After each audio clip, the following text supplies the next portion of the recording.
బూడిద అక్రమ తరలింపులో సీఎం చంద్రబాబు లోకేష్లకు వాటా ఉంది అన్నారు మాజీ మంత్రి జోగి రమేష్. కూటమి ప్రభుత్వం బూడిద అక్రమ తరలింపునకు సహకరిస్తుందని ఆగ్రహం వ్యక్తం చేశారు. ఎన్టీఆర్ జిల్లాలో టీడీపీ నేతల బూడిద అక్రమ తరలింపును వ్యతిరేకిస్తూ మాజీ మంత్రి జోగి రమేష్ ఆధ్వర్యంలో వైఎస్ఆర్సీపీ శ్రేణులు ధర్నా చేపట్టాయి. బూడిద డంప్ పరిశీలనకు మూలపాడు వెళ్లకుండా జోగి రమేష్ ను పోలీసులు అడ్డుకొని అరెస్ట్ చేశారు. బూడిద అక్రమ నిల్వలను ప్రభుత్వం స్వాధీనం చేసుకోవాలి అని వైఎస్ఆర్సీపీ శ్రేణులు డిమాండ్ చేస్తున్నారు. ఇబ్రహీంపట్నంలో భారీగా పోలీసులు మోహరించారు. దీంతో ఉద్రిక్త పరిస్థితి ఏర్పడింది.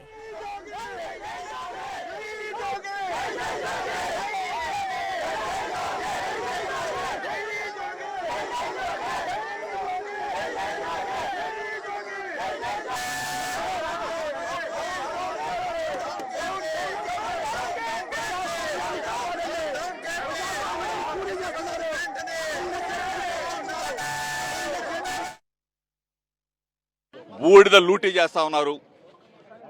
కాలుష్యాన్ని మా ప్రాంత వాసుల్లో అందరూ కూడా కొన్ని వందల మంది అనారోగ్యాన్ని బారిన పడుతూ ఉన్నారు. ఊపిరితిత్తులు, గుండె జబ్బులు, కిడ్నీ వ్యాధులు, జ్వరాలు, డెంగ్యూ ఇటువంటి వ్యాధులతో అల్లాడుతున్న పరిస్థితులు.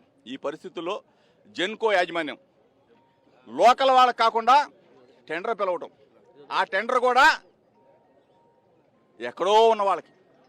ఇదంతా కూడా రాష్ట్ర వ్యాప్తంగా జరుగుతున్న ప్రైవేటీకరణలో ఒక భాగం.